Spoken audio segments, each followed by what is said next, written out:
जी, आप देख रहे हैं इंडिया जंक्शन।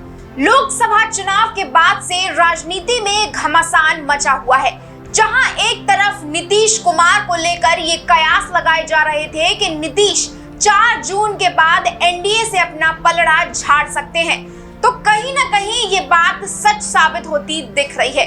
इसके पीछे कई ऐसे कारण हैं जिसने नीतीश कुमार को एनडीए से अलग होने के लिए मजबूर कर दिया है। हम दिखाएंगे इंडिया जंक्शन की इस रिपोर्ट में नीतीश का बदला।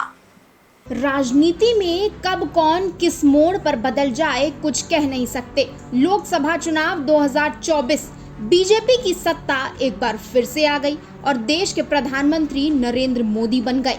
लेकिन गौरतलब है कि ज्यादातर राज्यों में जिसमें बीजेपी को हारने की उम्मीद भी न थी, उन राज्यों में बीजेपी बुरी तरीके से हार गई। कई नेता मंत्रियों ने यह भविष्यवाणी पहले ही कर दी थी कि भले ही देश में बीजेपी की सरकार बन जाए, लेकिन इस सरकार से अधिकतर जनता नाखुश नजर आएगी, जिसका खामियाजा बीजेपी को बुरी तरह भुगतना पड़ गया। लोकसभा चुनाव के मतदान तक नीतीश कुमार को लोग बीजेपी का समर्थक मान रहे थे। अब उन्हीं नीतीश कुमार ने बाजी पलट दी है। राजनीतिक हालात ऐसे बने हैं कि नीतीश कुमार राजनीतिक तौर पर अगले 5 साल के लिए प्रासंगिक हो गए हैं। 2 महीने पहले तक इस बात की चर्चा हर तरफ की थी कि लोकसभा चुनाव के बाद क्या बीजेपी नीतीश कुमार को कंटिन्यू करेगी। अब वर्तमान राजनीतिक समीकरण ने जवाब दे दिया है। बीजेपी के लिए केंद्र की राजनीति बेहद महत्वपूर्ण है।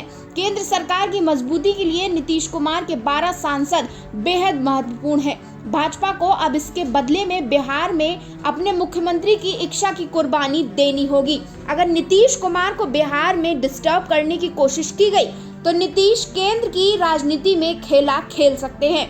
आपको बता दें कि आनन फानन में नीतीश कुमार ने कैबिनेट मीटिंग बुलाई थी। ये वही नीतीश कुमार हैं जो कुछ दिन पहले इतने बीमार हो गए थे कि चंद्रबाबू नायडू के शपथ ग्रहण समारोह में भी नहीं जा पाए थे, लेकिन 2 दिन बाद ही नीतीश कुमार की हालत एकदम से सही हो गई। आज भी ये खबर सामने आ रही है कि नीतीश कुमार की हालत एक बार फिर से बिगड़ चुकी है। तेजस्वी यादव ने भी इस बात का खुलासा किया था कि 4 जून के बाद नीतीश कुमार अपनी बाजी पलटेंगे। नीतीश कुमार खेला इसलिए भी खेल सकते हैं क्योंकि नीतीश कुमार को मंत्रालय भी नहीं मिला है, जिसके चलते सिर्फ वो ही नहीं इस बात से नाराज है, बल्कि एनडीए के कई घटक दल के नेता बीजेपी से नाराज है। अब ऐसे में बीजेपी के ऊपर खतरा मंडरा रहा है। अगर नीतीश कुमार ने एनडीए का साथ छोड़ा तो पूरी तरह से एनडीए बिखर जाएगी। खबरों से जुड़े रहने के लिए सब्सक्राइब करें हमारा चैनल इंडिया जंक्शन।